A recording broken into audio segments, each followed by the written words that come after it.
And we're delighted to welcome Sheikh Mohammed for the first time to Chatham House. So delighted to have the pleasure of hosting you here today.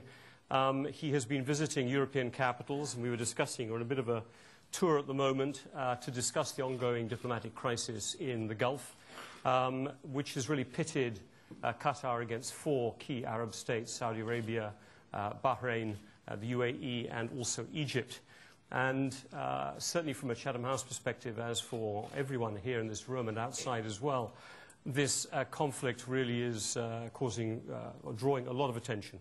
Multiple implications: the future of the Gulf Cooperation Council, the future of the fight against Daesh, how Arab diplomacy towards Iran will pan out, and obviously, very importantly, the kinds of relationships the United States, Britain, other countries will have with Qatar and with its neighbours in the future, from military cooperation right through to business linkages and investment. Now, as you all know, the four governments announced a decision to sever diplomatic transportation links on the 5th of June with Qatar, along with some other measures.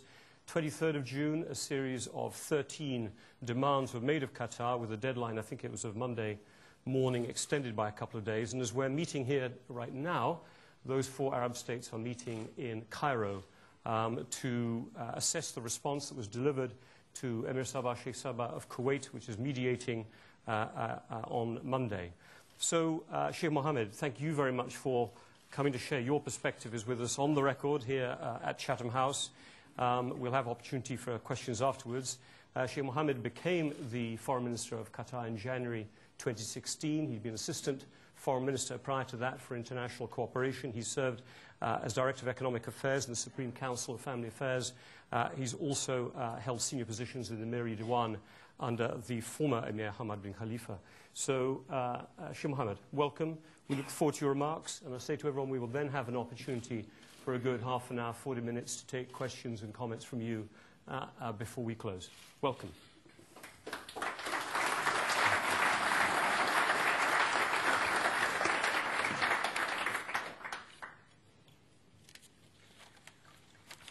Well, good afternoon, ladies and gentlemen.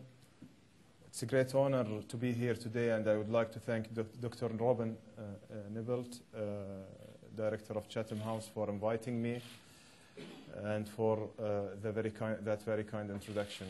I'm sure most of you are following the latest developments, and you know that Saudi Arabia, United Arab Emirates, and Bahrain have imposed political, economic, and social blockade against our country. Some of the audience here who follow Arabic media outlets would have noticed that double narrative that the blockading countries have been using, one for the Western audiences and one for their own people. The one for their own people comes as they fail to justify their unjust measures against a neighboring country in the holy month of Ramadan. As you know, sympathy with Qatar is now criminalized. In some of these countries, an indicator of how unpopular this escalation has been in the countries that caused it. Before I delve into the background of the current GCC crisis, allow me to discuss with you Qatar's foreign policy, and I am ready to answer any and all questions you may have.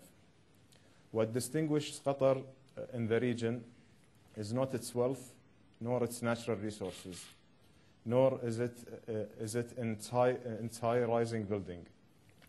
It's the fact that the development is at the core of both its domestic and foreign policy. Today, Qatar has distinct economic situation and the highest level of transparency, and most importantly, the highest level of security and stability in the Middle East and North African region. Qatar ranks the first in the world in most efficient government, according to the World Economic Forum. Regionally, Qatar ranks first in countering administrative corruption and the adoption of judicial procedures to protect the rule of law. In regards to human potential, Qatar also the first.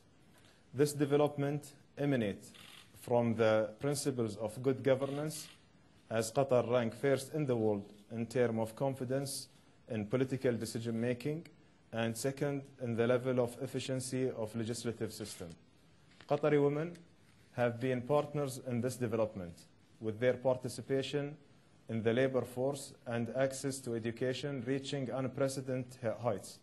Qatar today is home to the highest proportion employed women in the GCC, and women outnumber men in university education. This development was witnessed also through freedom of worship in Qatar, with donations from the former Emir of Qatar towards the construction of the largest church in the GCC. For more than 20 years, Qatar has advanced interfaith dialogue, as Doha has been a platform for dialogue for religious leaders and political factions alike. Qatar has continued to encourage various political viewpoints to engage in a constructive discussion in Doha, providing a platform otherwise absent in the region. Media broadcasters hosted by Qatar have completely transformed the Arab world, with the Al Jazeera network giving airtime without prejudice to social and cultural topics as well as political movements, whether leftist, liberal, or Islamist, which were otherwise stifled across the region. The need for a free, non-partisan media which addressed the concerns of the Arab citizens was badly felt, and Qatar's willingness to host institutions such as Al Jazeera undoubtedly endeared the country to the wider Arab public. Qatar's media policies were warmly received by the Arab public as well as in the United States and Europe. In contrast, they created resentment among the forces which had previously been able to control the flow of information throughout the Middle East. This resentment intensified following the popular revolution known as the Arab Spring of 2011. Arab regimes, surprised by the scale of popular protests, chose to avoid accountability by blaming the media. For the first time in the Middle East and North Africa region, Qatar hosted televised debates known as BBC Doha debates, where no government official or official body or broadcasters has any control over what's said at the sessions or who is invited. This created a forum for dialogue that challenged the status quo, again something unprecedented in the region. Today, Qatar has one of the most highly educated population in the region, the highest per capita GDP in the world, a thriving diversified economy, some of the finest educational institutions in the Middle East, if not the world, and of course a World Cup to look forward in 2022. Above all, and unlike many states in the Middle East, Qatar was not built on oppression, fear, and censorship. And through it all, we have continued to chart our own course and take an independent view on global and regional events. On the regional stage, Qatar has mediated in a nearly 10 regional and international portfolios in less than 8 years, from 2008 until 2016, exerting diplomatic and political efforts at the regional and international levels in mediating between factions, entities, and countries, with the request of the concerned parties, and without interfering in the internal affairs of others, with a view to achieve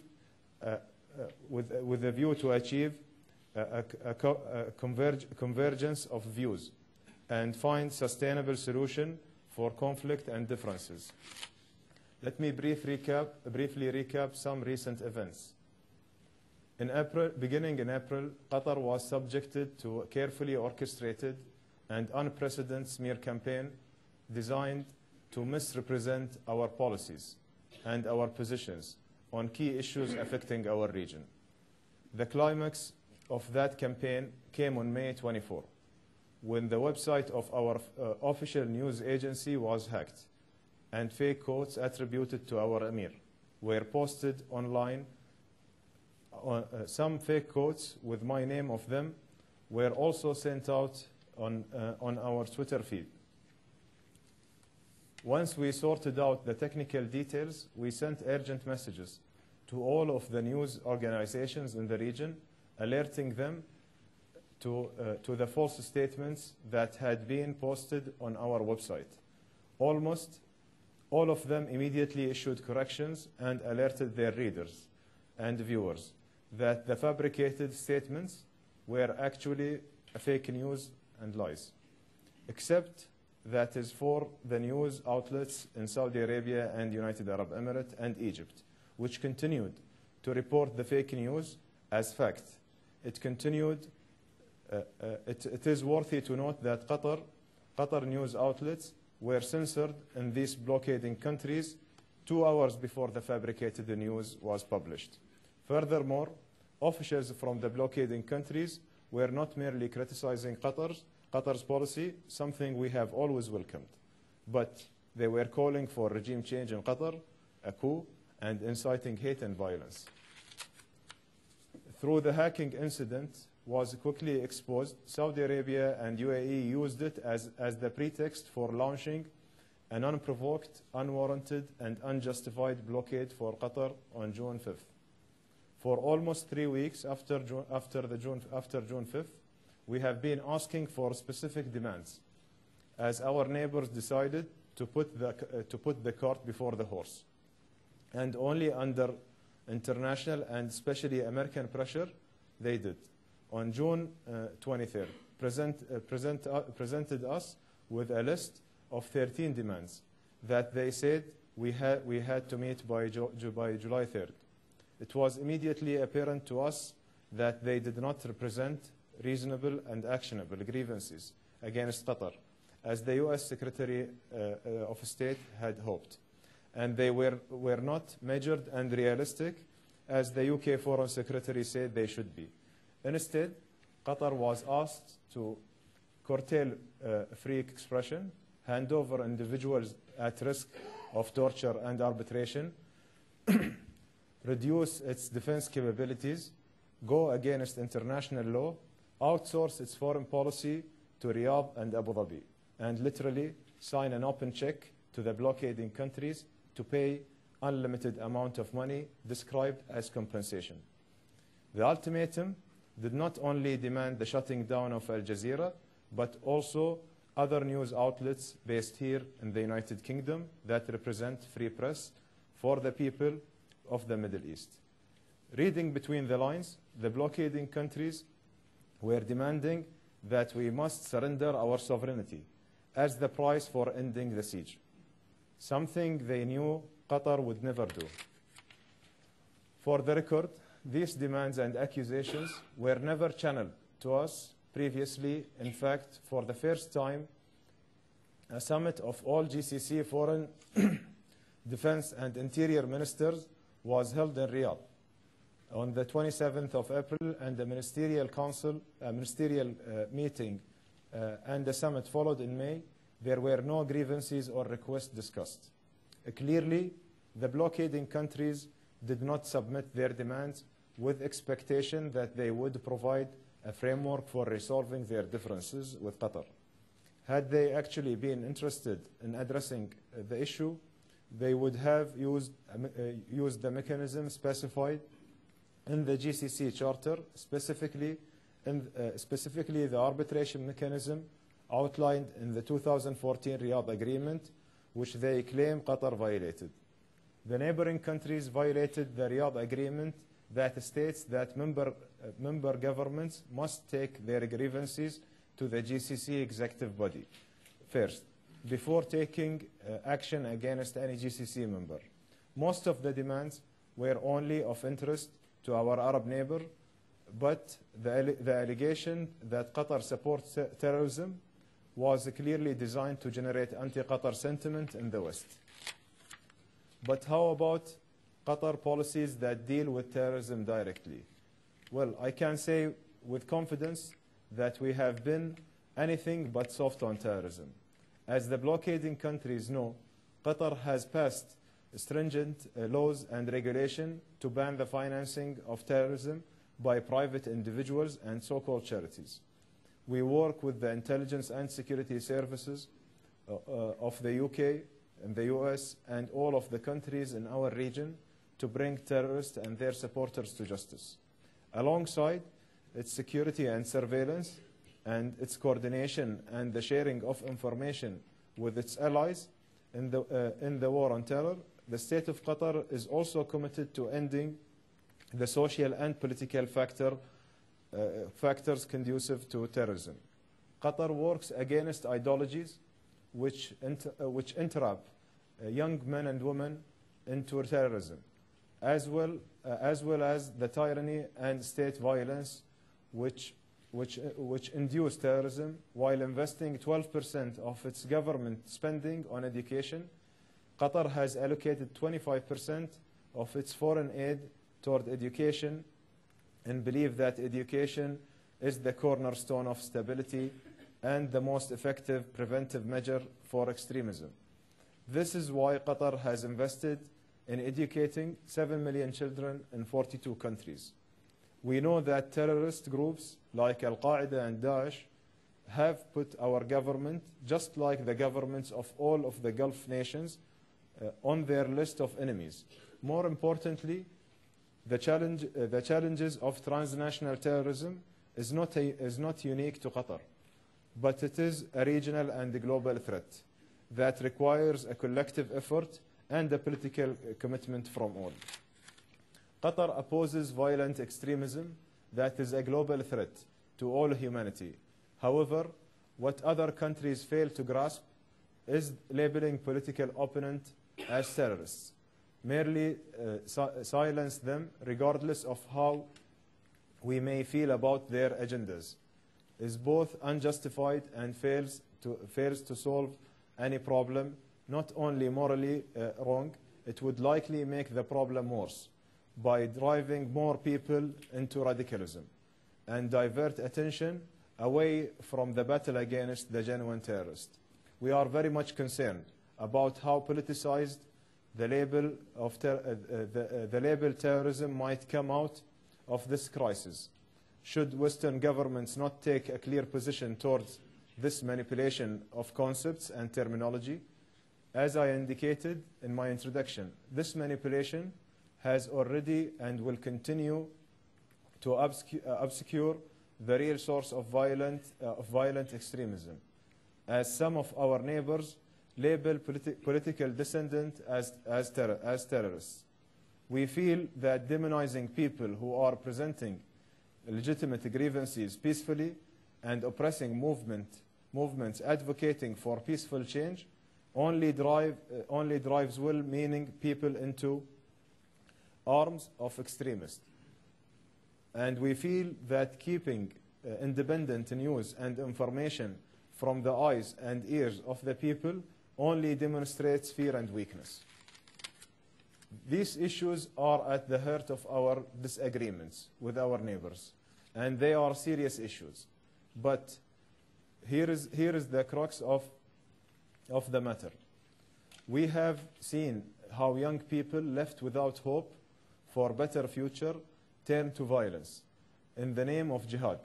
And we have watched as the world blames Islam for this tragedy. This must stop. As the Emir of Qatar has said, the problem is not Islam, it is hopelessness. And the causes of that hopelessness too often are governments that fail to meet the needs of their people. I know that this message will not be well received in some of our neighboring capitals, but there are serious problems in the Middle East region, and silence in Qatar will not solve them. The answer to our disagreement is not blockades and ultimatums. It is dialogue and reason. We in Qatar are always open to both, and we welcome any serious efforts to resolve our differences with our neighbors. The nations of the Middle East, all of us, face enormous challenges, both externally and internally. In Qatar, we believe that we have better opportunity to meet these challenges if we work on them together, and we always welcome dialogue and negotiations. All that I have described here this afternoon begs the central question: why did the blockading countries take these extraordinary, unprovoked, and hostile actions against Qatar? Put another way, why is Qatar independence such a threat to them? I think it's because we have different views on politics and governance in the Middle East, and about the best path forward for our collective future. In Qatar, we believe that citizens everywhere should have the right to a government that's responsive to their needs and representative of their interests. We are not a democracy. This is a fact, and we don't claim otherwise. But our system of consultative monarchy enjoys widespread and enthusiastic support from our people. It also facilitates various channels to allow policy feedback. And this is the very reason why Qatar was not alarmed by the Arab people's uprising in 2011. This is why the Qatari government, unlike many of our neighbors, never felt threatened by the Arab Spring movement. It's why we have confidently opened our doors to political groups who are advocating for change, whether we agree with them or not. And it's why Al Jazeera, as independent news network, helps inform Arab and the wider world alike about the social, political, and economic developments in the region. For the record, Al Jazeera did and continues to look critically at all Arab countries, including Qatar, hosting opposing and alternative views daily, something that does not exist anywhere else in the region.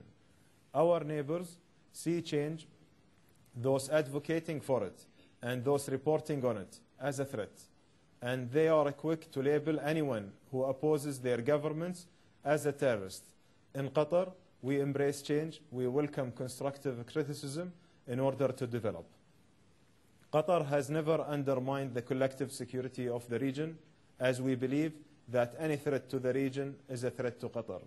As the 48 hours extension is coming to an end, Qatar continues to call for dialogue despite the violations of international laws and regulation, despite the separation of 12,000 families, despite the siege that is a clear aggression and an insult to all international treaties, bodies, and jurisdictions.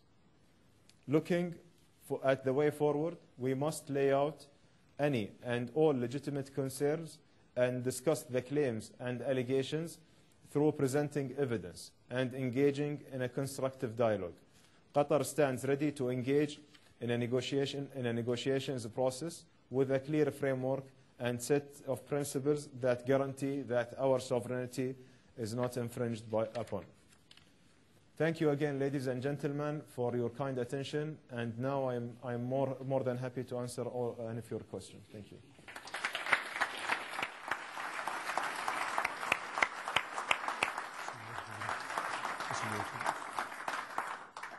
Sheikh Mohammed, thank you very much for those fulsome remarks and for putting things in context at the beginning, as you did as well, in terms of the kind of philosophy that you argued Qatar is undertaking in the region.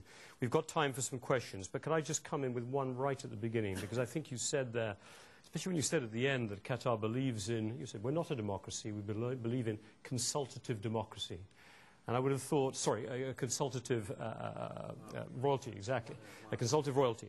And a consultative royalty is precisely the system of government I can imagine that Adel Jubeir, others would be describing as well. So is it really about surrendering your sovereignty, or do you think this dispute is about surrendering Qatar's foreign policy? The belief that the Gulf Cooperation Council, in a way, should have one foreign policy rather than competing foreign policies. And Syria in particular has become a place where that competition seems to be playing out. Do you think there's something you could be doing differently in your foreign policy that would not make this a battle about sovereignty? Well, first of all, Qatar never compromised the collective security of the Gulf Cooperation Council. And this is already witnessed in the past decades. Regarding the independence of Qatar foreign policy, this is very important, I think, factor in this disagreement or this conflict resulted to the blockading of the state of Qatar. You cannot impose foreign policy because you are a member of an organization. Even when it comes to the European Union, which they have more coherent maybe foreign policy, there are some sort of differences between the different countries, and this has never been accepted by any sovereign nation. As I have mentioned in the statement earlier, that we believe that mainly the main issue is not about terrorism. The main issue is opposing differences and the way to shut the other voice. And maybe they are looking at Qatar that it's punching over its weight. And I think all these things should be taken in consideration when it comes for motives for the region. And regarding that we are a consultative monarchy or something which we claim that Qatar is more progressive than the other nations in the Gulf, we have seen that, first of all, Qatar has a constitution which is voted by the people. And this constitution stated that there will be an elected parliament. There are a lot of questions around when this parliament election will take place. And it's supposed to take place in 2013. We had the transition of power between the father Amir and the Emir, and there are some legislative development in place. And the desire and the willingness and the political willingness of the government is there, and things will might be realized soon. My first visit to Doha was in 2009, and the discussion then was about there being a consultative parliament and that it would be happening very soon. And then we have 2013, and then there's another reason not to do it, and now it's 2017. So is this surely, this sounds more like it's an ambition that does not actually distinguish Qatar? Well, this is something, as I have mentioned to you, there are some legislative issues which we have to work on. We want to do something which can serve the purpose. And currently, the people, they have all the means to send their feedback to the government and to the leadership of the country if there is any issue. And I have mentioned there that we are not democracy, but we are responsive to our people's demands. And this is always happening in Qatar on a continuous basis. The people has an access to the leadership of the country at least once a month, and to the top leadership. So they don't need to appoint a representative for the time being to deliver their demands when they are having this direct access. There are a lot of factors which are really maybe the people inside Qatar, they are not sensing this similar urgency. You are looking at it from outside. But direct access when it's a nation of 250,000 nationals, 230,000 nationals is a lot more possible, yes, than, let's say, if you're Saudi Arabia or something. So you can, there are differences which perhaps give Qatar the flexibility that others don't have. Let me get up, because I have I'm sure a lot of people ask questions. Please let us know who you are. Simply saying Chatham House member won't quite be enough unless that's the only way you really want to do it. Gentleman here first. I've got a couple of questions here. I'll come there. Yeah. Your Excellency. Yeah, it'll come on. Just keep going. Your Excellency, Sheikh Mohammed, thanks very much for your speech. My name is James Glancy, a member of Chatham House. The question is, today... It's good. He's a friend, member of Chatham House. It's good. Yeah, the question is that today Qatar Airways has not been relieved of the laptop ban in the same way as Etihad and Emirates had. Do you think this is a result of a message being sent from the White House to Qatar to put pressure on you, or a result of the huge amount of money being spent on corporate lobbying and PR by the UAE and Saudi? Well, this is actually this is a procedure is done through the agencies, they call the TSA procedure, which is normally they are not sending a teams to inspect the security procedures in each and every airport, and we have them already in Doha. I think they arrived yesterday. So this is an ongoing process, and so I think irrelevant to the entire situation. Please here, Lise, you had your hand first. Mr. from the BBC. Welcome, Your Excellency. In your remarks, you mentioned that some of the demands were meant for the region and some were meant to gain sympathy in the West. Without prejudicing the mediation done through Kuwait, I wonder if you could tell us a little bit about your response to those demands which you submitted in Kuwait on Monday. And secondly, I wonder, with regards to your emphasis on not promoting terrorism, would you say that when the new emir came into power in 2013, you looked at the financing of groups in countries like Syria, whereas you know for a long time money was just being thrown in and nobody knew where it went, and some of it did go to groups which are on the UN sanctions list as being linked to Al-Qaeda or later then to so-called Islamic State? Thank you. Two questions there, but well, first, regarding the first part of the question, our response to the 13 demands. We mentioned yesterday in the press conference that we cannot disclose the content of the response as out of respect for the Kuwaitis mediators, and just to let you know that it is within the framework of the international law and something which is not infringing the sovereignty of the state of Qatar. Regarding terrorism financing and all those allegations which are mentioned in the list of demands and even in their statements and what's continued to be mentioned in their media, I believe this is something being used as I have mentioned in the statement, that it is to gain sympathy with the West, and it's more syllable accusation for the West, and so they are going to find a support to the measures they have been taken against us. Qatar has committed itself and the country and all the reforms which took place in the country to stop funding to go to the wrong hands, either whether it's in Syria or any of the conflict zone.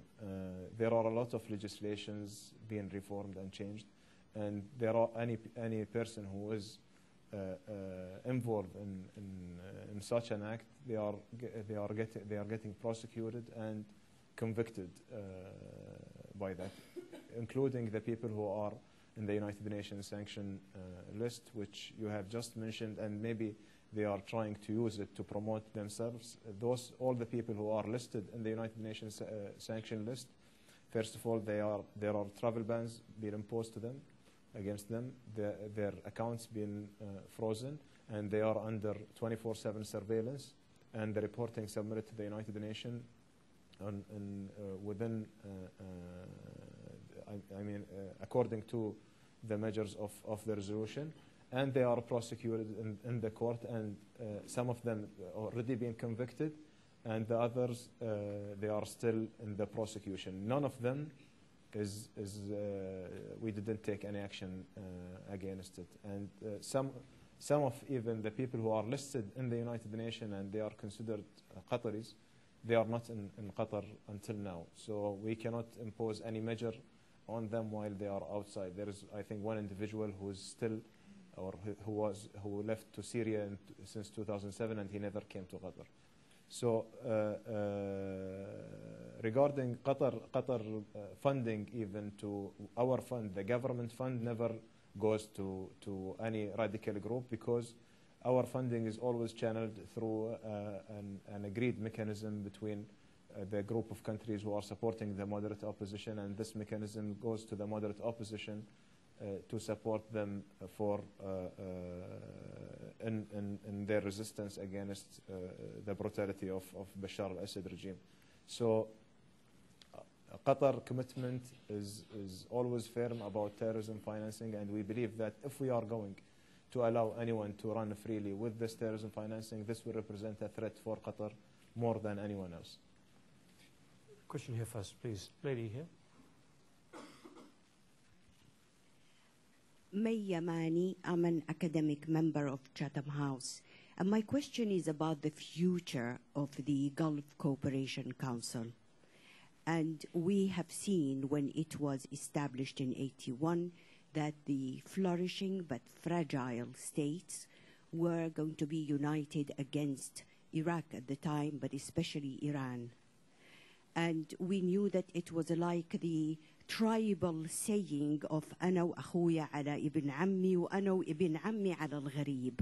I and my brother against my cousin, and my cousin against the outsider.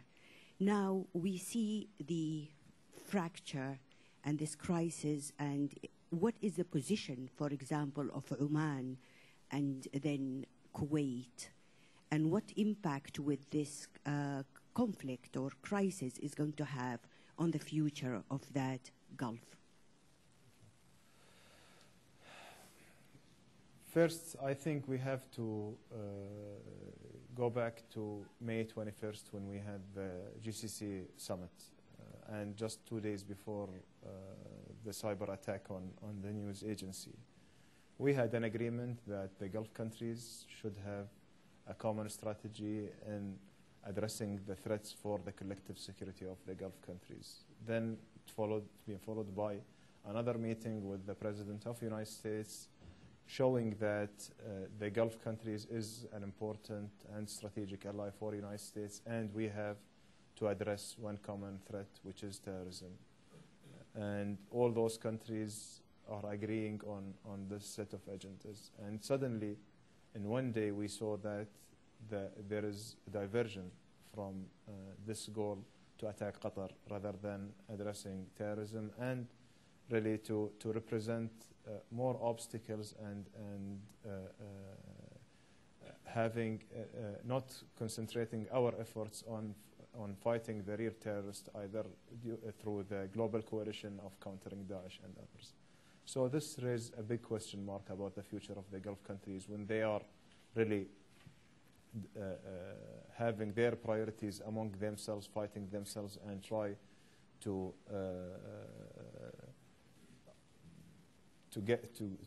hijack the decision making from an independent country to be in another country, or it is an exercise which is historical, where the big countries are always trying to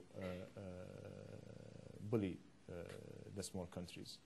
So I think if we are not going to have a proper dialogue which will get us to a solution, a sustainable solution, which respects the country's sovereignty and base these solutions on equality, we are setting a precedent for the future, which might be a challenge for other countries in different regions. So the international community should not allow something like this to happen.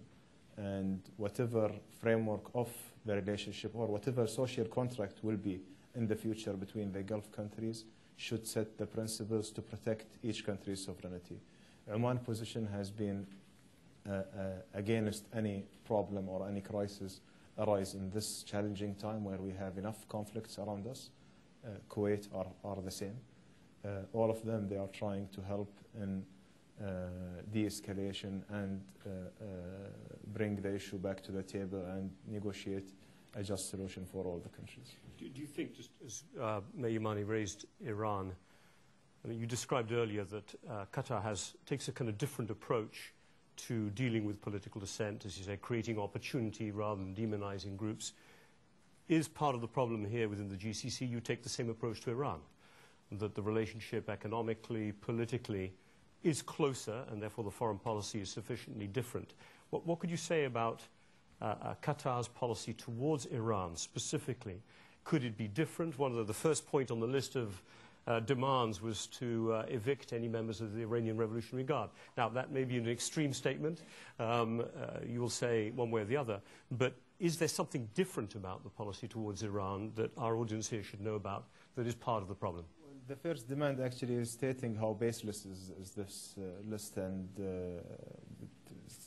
talking about severing ties or downgrading the representation, diplomatic representation of Iran, and or also expelling the IRGC who are present in Qatar. I would invite any one of you to come to visit Qatar and see how many IRGC guards we have. But despite all this, just to tell you more about our policy toward Iran, we have been always, first of all, Iran is a neighboring country. We cannot change geography. We cannot just cut Qatar and move it away to New Zealand or somewhere else. And we have to live live along each other. We have a shared interest with them.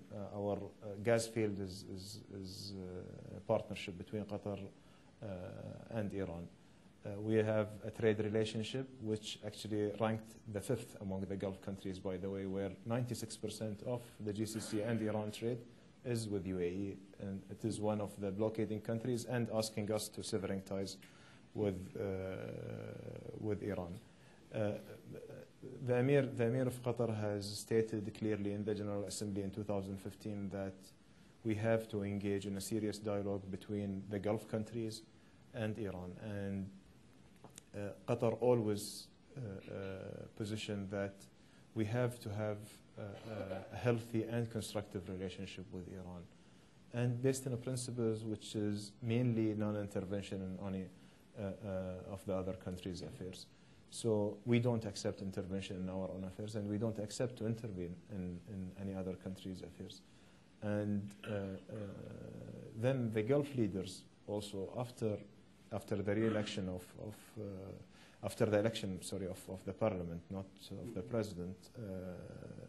president of Iran sent for His Highness Sheikh Sabah, asking him for engaging in a dialogue with the Gulf countries, and Sheikh Sabah has led these efforts in order to develop a common position, and Qatar has participated with the other Gulf countries, and we were implementing the GCC leaders' decision to develop the principles and start developing a roadmap to engage in a dialogue, in a GCC-Iran dialogue. So Qatar has nothing different than the other Gulf states, or supposed to be not a different position, because this is what we have agreed in the meeting. If they have another position unique individually, we don't know. But Qatar is always calling for dialogue and calling for a constructive and positive relationship with Iran and with all other countries.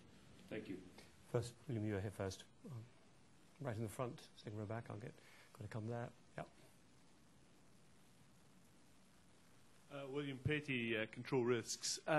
Your Excellency, you have many friends in this room, many friends of the GCC as a whole. I count myself amongst them, who would love to see this dispute resolved through negotiation, and we wish the mediation of Kuwait every success. But from what you say and from what others are saying, as a former diplomat, it doesn't seem to me as if this is a dispute that will end soon. And there is much talk of upping the ante, financial sanctions, other sanctions against Qatar. Are there circumstances in which you could see Qatar cutting off the gas from Qatar to the UAE and Oman through the Dolphin project? Former ambassadors always ask questions like that. Well, I think Qatar supplies to UAE and to Oman I'm not sure if the number is right, but it's around 30 to 40% of UAE electricity is coming from Qatar. 80% of Dubai electricity is coming through Dolphin project. And we have mentioned earlier that even if we have any political conflict, we cannot mix the cards together. And I think this should be, because this is Qatar's reputation even in the future, and we are not willing to put this reputation in jeopardy.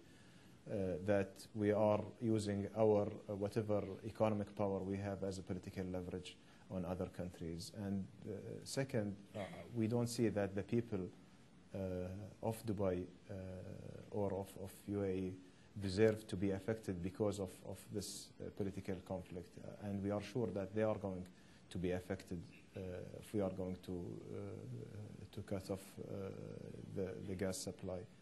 And we believe that it's a huge mistake for the blockading countries when they impose these measures against the state of Qatar and representing themselves as liberal economies and open skies, while they are using now all those means as a political leverage to pressure Qatar and to pressure other countries to cut off with Qatar and follow the same course. So our bet is really on the longer term, that Qatar sit as a trustworthy economic partner for any company and attractive for the foreign investments. And the others bet are really in the short term that they can pressure Qatar. First here at the front. Microphone coming, please. I'll get you, sir. Yeah. Jonathan Ruckman from Channel 4 News. Minister, wasn't the final straw for the Saudis your decision to pay hundreds of millions of dollars in ransom money to free Qatari princes, money which may have ended up in Iran? And secondly, are you worried that you will be suspended from the GCC? Well, first, regarding the money which is in Iraq, we have clarified this issue officially from the government of Qatar and the government of Iraq. The funds were going to the government of Iraq, and now it is with the government. It's not with Qatar. And we have stated this officially, that all the funds which was going, I mean, if we are going to pay ransoms or doing anything like this, we wouldn't take the funds visibly in front of everyone. And it's already to support the Iraqi efforts. And there were some misunderstanding in this issue. And the Prime Minister of Iraq has stated clearly that there is no funds went to any militia. And I visited the Prime Minister of Iraq right after the release of the hostages. I'm sorry, the second part of your question. Will be suspended from the GCC? No, they cannot take such a decision because it should be by consensus. So the others, yeah, there won't be a consensus is what you're saying. You could be, but there is not a consensus. Gentleman there, yeah. Thank you. Wael Tamimi, Al-Arabi TV. Welcome to London, Mr. Foreign Minister. The countries that are blockading Qatar are convening now in Cairo. And we are hearing that they will reject maybe your response that you handed over to the Emir of Kuwait on Monday. Are you prepared for such scenario? More sanction, even isolation and divorce, as they call it. What happens next? And second, has Qatar been at any time during this crisis under direct military threat by these countries? Thank you. Well, regarding the meeting of the blockading country which is taking place now in Cairo, we don't know what they are going to come out with, but we have done our part of this when we submitted the responses, which is out of respect for the Emir of Kuwait, that we are responding to such demands which is considered offensive for any country. So this is our part of the job, I think, is already done, and it's their part. And they are the aggressors, and they are the countries which launch an attack on Qatar by imposing all these measures. So they shouldn't expect from me the first step. I should expect from them the first step for the engagement. Whatever measures they are going to take, there is an international law which everyone should respect. And the international law doesn't allow any countries to do whatever they are doing right now against an independent state. And we believe that we believe in respecting the international law, and we believe that the international organization at the end will put an end for this and bring justice to the state of Qatar. And whatever measures they want to take, Qatar is now, we took the first shock, and we are ready to move ahead with our people, and we are going to do whatever it takes to protect our people, which is normal for any country. You've got the World Cup coming up in 2022. I mean, that presents an additional level of pressure. One would normally think, countries put under sanctions can maybe play the long game. We've seen Russia or other countries when the sanctions aren't complete, or it's not a complete blockade. And could you just say something about that? What vulnerabilities do you think Qatar faces right now specifically? Could you play out the long term? Could you handle this for 3, 4, 5 years? Well, yeah, I think what we have done in the last few weeks since the blockade being imposed against Qatar, we developed different alternatives, and we are continuing developing of alternatives for ways to ensure the supply chain for the country not to be cut off. And whatever for the short term, there is of course there is a extra cost will be occurred, but at the end we are working that the medium term that this will be a sustainable solution. And even if they are going to keep the blockade or lift the blockade, we have, as a country, we have to rely on ourselves and to ensure that we deliver a World Cup which will be an attractive for the entire world. And you may end up, though, as a result, relying more on Iran, more on Turkey, just for alternative supplies, supply chains, protection. That then exacerbates the very conflict that we're in the first place. So this is difficult. But we have Kuwait and Oman as well. So. Okay. Kuwait and Oman as well, just in case people didn't hear that. Right. Let me keep going on the questions. Gentlemen, I'm very patiently here. Sorry, most of the hands are at the front, so I'm taking them from the front. If I see hands at the back, I'll look at them. Aftab Siddiqui, I'm an independent analyst and member of Chatham House. Question I have is, like, we had Donald Trump's visit on 20th of May, and then within 2 weeks there was this blockade coming in. So did Qatar kind of miss some telltale signs at that point of time when Donald Trump was in Saudi, at his visit in Saudi? And second question is, my observation is like Qatar and Iran relatively give a little bit of more freedom of speech to their citizens. Is West really sort of, helping you out in terms of, in this very difficult time, to sort of, protect those sort of, basic sort of, human rights issue within Iran and Qatar? So what is your view sort of, or what is your understanding during your visits to the capitals, please? Thank you. Well, regarding the visit of the President of the United States, I just mentioned earlier in the statement that nothing been raised either it's, in the Ministerial Council of the GCC or in the summit, and even within the summit, GCC and US, and even in the bilateral meeting which took place between the Emir and the President. So we didn't see anything raised from the United States government, and we believe that this conflict is originated and driven mainly by the Gulf countries, the three of the Gulf countries who are imposing the blockade in coordination with Egypt. They used maybe as one of the reasons, one of many reasons in their statements that we violated Riyadh, what they call it, I think Riyadh communique or Riyadh declaration after Trump visit, but they used others as well. So it's not a big deal to link them together. Regarding the freedom of speech, I think what we sensed in the European capitals we were visiting, there is an understanding that the blockade is illegal, and it meant also to stop the free speech, free media in Qatar. And it's not about the free speech, free media. It's the independence of the policy making. It is the institutions which are hosted in Qatar. It is think tanks, universities which are in Qatar. All these actually been questioned earlier in 2014 during the rift which resulted the withdrawal of the ambassadors in 2014. And also we understand the position of countries in Europe and United Kingdom and the United States, that all of the Gulf countries are their allies. So they want this issue to be solved, which we have.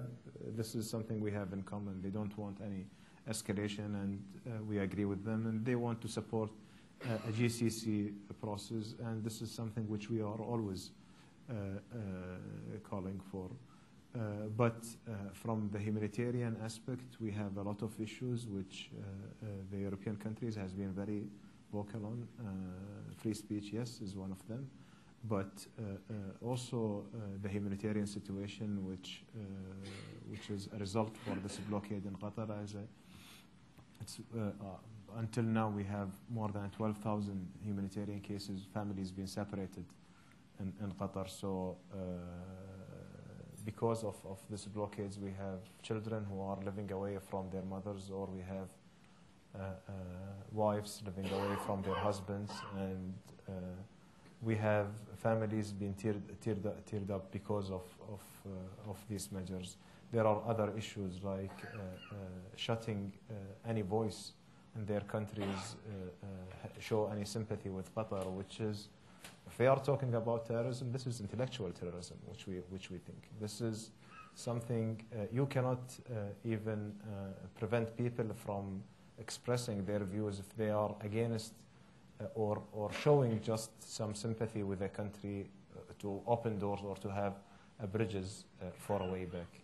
So we believe all these measures being taken against Qatar exposed the real reason behind the entire move. We've got about 5 minutes, and I've got 2 or 3 people who've been waiting very patiently. Do you mind, Forrest? I'll just take some questions together, and we'll keep a list. Gentleman here first has been waiting. My name is Abdullah Humouda. I'm a journalist and a member of Chatham House. The first point is related to the blockade concept. I have a problem with this concept since people are traveling in and out of Doha. So it doesn't look like a blockade, it is a boycott. And it looks like Qatar is upping the stakes to make life difficult. The second point is with regard to the November 2014 agreement, which was signed by Qatar. I'm not sure if any of the 13 demands was in that agreement and whether it was dealt with or not. The third point is related to the Turkish contingent in Qatar. What the Turkish soldiers could do, which the Americans in Al-Udeid base could not. Is hyperactive Qatar overreacting? Okay, so just hold those thoughts, because they may come back to. I think we'll get a little cluster here, and then I'll keep track of them as well. The lady just there behind, please. Yeah, I'll come here. Florence Gerici, a member of Chatham House. Your Excellency, you have pledged a significant investment in the UK in the lead up to Brexit, and I'm wondering if you have a message to the public here in the UK to perhaps reassure the public about that, and in turn about investors holding significant investments in your country and in the wider region. If you pass the microphone just forward. Yeah. Sorry, it's going to go 2 forward, exactly. 1 there and then 1 here. He was there before you. Thank you, Minister. Robert Gardner, Chatham House member. Does America have a foreign policy for the Middle East? And if it does, what is it? I was hoping we would get a U.S. question, actually. The second question is the World Cup. What positive points did you put forward in order to obtain the World Cup, particularly if it's going to be played in the summer? Thank you very much. Just pass it forward here, please. Victor Bulmer Thomas, former director of Chatham House. There are 4 countries involved in this act of aggression against Qatar. It's very hard to believe that Bahrain or the UAE would have taken the initiative. That leaves 2 countries. Which of them is the ringleader, or are they both equally responsible? It's what you can say when you're a former director of Chatham House. This is a...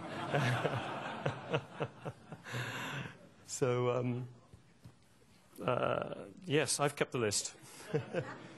We've got a few minutes. People are patient. I don't see them jumping away here, so I'll let you use your time on these questions. Blockade or boycott, 2014 agreement. I think a couple of questions really about the US. Is the US a foreign policy, and where does Al-Udeid, UK investment, and which is the key country that you need to focus on? Well, regarding the concept of blockade versus boycott, I heard because a lot of voices about Qatar trying to exaggerate and to call it a blockade, not a boycott.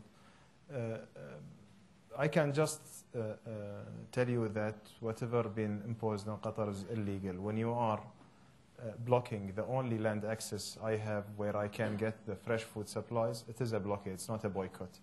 When you are blocking the international skies from my flights to fly over, this is a blockade, this is not a boycott.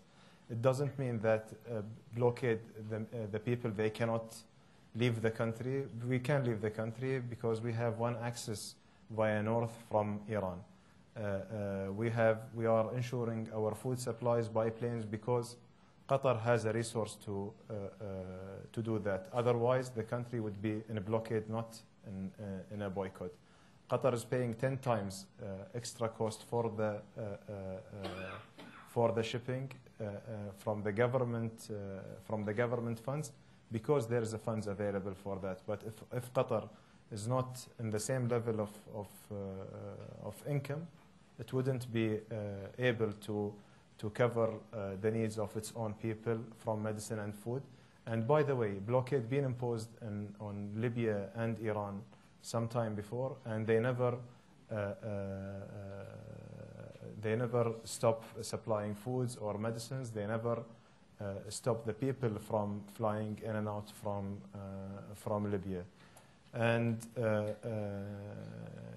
when there is a plane from a third country is flying to a fourth country and have a Qatari passenger and they are not allowing them to fly over their skies, this is a blockade. When you have a mother holding her 7-year-old children and pulling her son away from her and not allowing him to travel with her and not allowing her to stay with him, this is a blockade. This is inhuman and this is illegal. So I am sorry, no one can call it a boycott. Regarding Riyadh agreement in 2014 and what of the 13 demands is not in Riyadh agreement, actually Riyadh agreement never stated that there are demands just pointed to one country. Riyadh agreement is an obligation on all the Gulf countries. Riyadh agreement state a framework which should prevent the Gulf countries from having any future conflict and to provide a sustainable solution for any conflict to be solved. And they stated an arbitration mechanism in this agreement in order to avoid any escalation measures, which they never invoked. If we are going to talk about the violation of Riyadh agreement, I can list for you from now until tomorrow the list of violations they have violated Riyadh agreement with. Regarding, and by the way, the final point about Riyadh agreement never mentioned any measure to compromise the sovereignty or the independence of any country. Regarding the Turkish military cooperation or the Turkish base or whatever they want to call it, or the Americans are not sufficient for our country, we would ask a question: why it is harmful for the Gulf that we have a Turkish military cooperation? Every country of the Gulf, they have a cooperation with different countries. Qatar has a military cooperation with the United States, with the United Kingdom, with France, with Turkey, with Canada, with a lot of other friendly nations, and Turkey is a NATO member.